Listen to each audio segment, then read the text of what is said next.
Sadhguru Nath Maharaj Ki Jai, and welcome to Jagadambe Reads the Holy Books of India, Ramayana124. As you may remember, the palace had started to wake up. Women from inside the apartments brought water and other necessary articles for the king's morning ablutions. They were outside the chambers where the king was and stood waiting for the king to wake up. The women who were around him woke up from their sleep, and they tried to wake up their lord. When he would not get up, even then the women did not realize that the king was dead. The unfortunate King Dasarata had died during the middle of the night, and no one knew about it.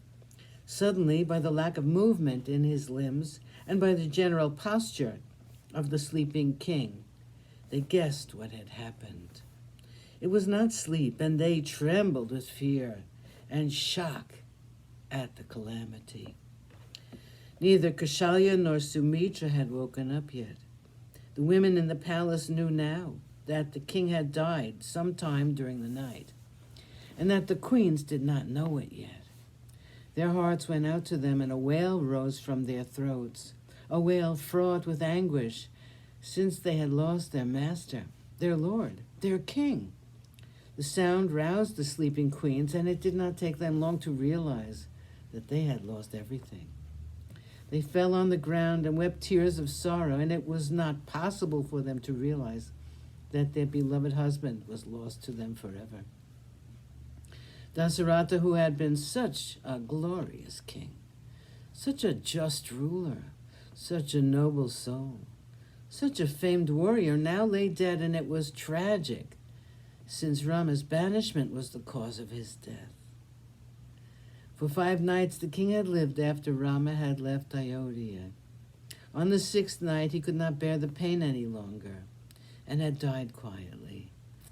He had waited for Sumitra perhaps to tell him about Rama. When he realized that Rama had gone, that he would not come back for many a long year to come, the noble heart cracked and his breath left his body without anyone knowing it, like water leaking silently from a cracked pot. He had been a friend of Indra, the Lord of the heavens, and when he was ruling, the earth was like heaven. The people loved him as though he were their father, and such a king had come to his tragic end because of the ambition of one woman.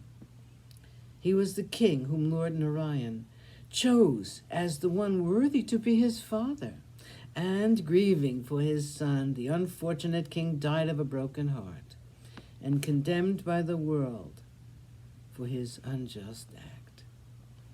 He was dead, and he looked like a fire which had died down, like the ocean which had dried up, like the sun devoid of his brilliance. Kaushalya took his head and placed it on her lap. She wept with an abandon which was painful to watch. She had lost Rama, and now her lord was dead, and she repeated that she had nothing left to live for, and that she would ascend the funeral pyre with the king. With great difficulty, the other women in the palace took her away and comforted her with empty words, words which meant nothing at all. Soon the city learned the terrible truth that their king was dead. Ministers hurried to the palace, and the people were now crowding the doorway of the palace and the streets. One calamity following another was something they could not take, and there was a shocked silence. People did not know what was to happen, and so they stood, all of them, outside the palace, waiting for an indication of what would take place. Blessed as he was with 4 sons, yet the king's death occurred when not one of them was by his side. The courtiers with Vasishta conferred and decided that Bharata should be sent for, and that the king's body should be preserved in oil. The painful day came to an end, and night set in.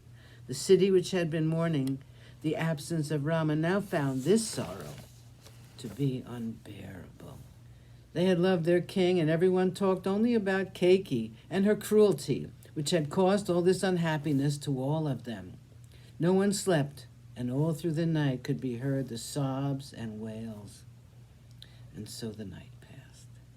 Sadhguru Nath Maharaj Ki Jai. Thank you for coming. I hope you come again.